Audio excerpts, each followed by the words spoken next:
Bienvenidos, bienvenidas a este tercer video acerca de la voluntad en ética general y económica. Nos toca ahora ver el tema de la ley y la moralidad. Entonces, según cómo se responda a la pregunta por la libertad, entenderemos su relación con la ley y con la moralidad, ¿no? De nuestra perspectiva, dijimos que vamos a hablar de una moral objetiva y realista, es decir, que existen valores concretos que no son convenciones humanas que pueden cambiar. Entonces la justicia es la justicia, la solidaridad es la solidaridad y todo lo que se deriva de ellas como los derechos humanos son derechos humanos objetivos y realistas y no meras convenciones de personas que decidieron que tal o cual acción o tal característica es un derecho humano o no. Siempre podemos caer en la tentación de pensar que la dignidad del ser humano, las leyes civiles, los derechos humanos que rigen la conducta se fundamentan en un ordenamiento positivo o subjetivo. En algunos casos debemos preguntarnos si el corpus legal de una sociedad no está encubriendo también una inmoralidad estructural, es decir, todas las leyes de nuestra nación argentina, por ejemplo, respetan esta ley natural, respetan lo que nos impone de alguna manera la esencia humana, el camino que nos impone para ser felices. Bueno, como lo vimos en la clase pasada, cuando eso no se da, el ser humano se encuentra exigido de hacer objeción de conciencia. Resulta evidente que esta ley civil y la moral ética no se identifican, sino que son ámbitos del saber teórico práctico distintos. Una cosa es el derecho y otra cosa es la moral y la ética. Pero entre comillas, o mejor dicho, en realidad, estos se encuentran relacionados de manera profunda. Es lo que trata la filosofía del derecho. La reflexión ética del accionar social con respecto al bien común que toda ley civil debe favorecer. Esto nos lleva a la pregunta de ¿qué es la ley? Para Santo Tomás de Aquino la ley es la ordenación de la razón dirigida al bien común y promulgada por el que tiene a cargo la comunidad. Entonces, ¿qué es la ley?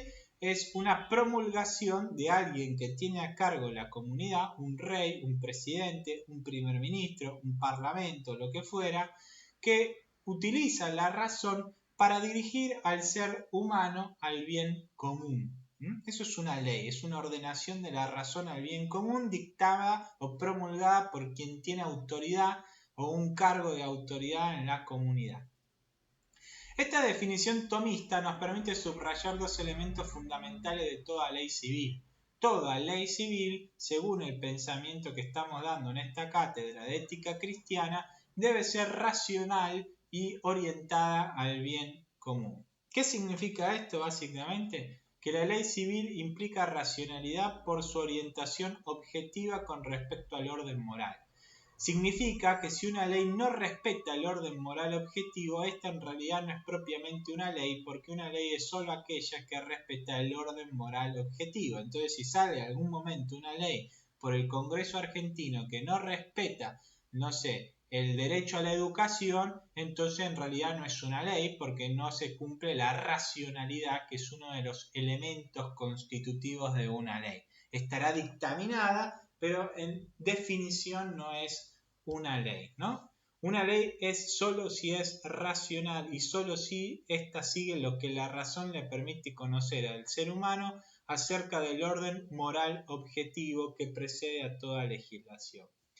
¿Qué significa que una ley entonces guarda racionalidad intrínseca? Bueno, que traduce en normativa civil, en letra concreta, no sé, en la Constitución, en el Código Civil y Comercial de la Nación, en el Código Penal o lo que fuera, lo que la razón humana interpreta que es lo bueno para el ser humano, el ordenamiento natural y moral que la precede.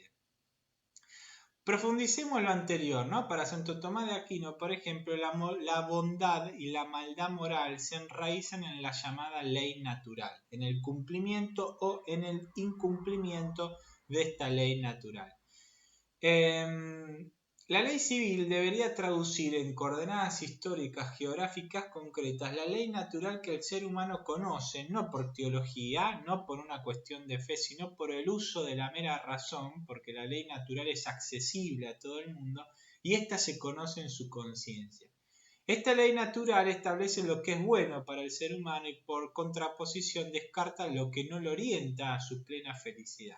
Por dicha razón, la ley civil debería ser una suerte de traducción histórico-geográfica, geocultural si quieren, de esta ley natural. En un esquema de índole más subjetivista y no objetivista de la moral, la racionalidad puede traducirse como plausibilidad social o política, o lo que es lo mismo como lo más prudente social o políticamente hablando, ¿no? La mirada objetiva le podría criticar a la subjetivista o positivista, la de la sola letra que se escribe sin pensar en la ley natural, que su plausibilidad social o política no siempre se corresponde con lo absoluto que pide la ley moral. Entonces les insisto en esto, si una ley civil no cumple con la ley natural, debería desde esta perspectiva llamar a la objeción de conciencia. Y la segunda característica, para terminar ya, es la de la orientación de la ley al bien común. Si la ley no se orienta al bien común, entonces tampoco es una ley. Si una ley favorece solo a algunos y no a toda la población, entonces no es una ley porque no favorece al bien común. Es decir, ¿puede una ley favorecer un sector en particular? Sí, puede favorecerlo siempre y cuando el favorecimiento de ese sector termine directamente también favoreciendo la construcción del bien común de esa sociedad, ¿sí? Pero si una ley no termina alcanzando el objetivo que es en última instancia que la comunidad alcance el bien común, entonces no habrá felicidad o plenitud. Dejemos acá para seguir en una próxima ya abordando algunos otros temas que van a seguir en la materia. Nos vemos la semana que viene.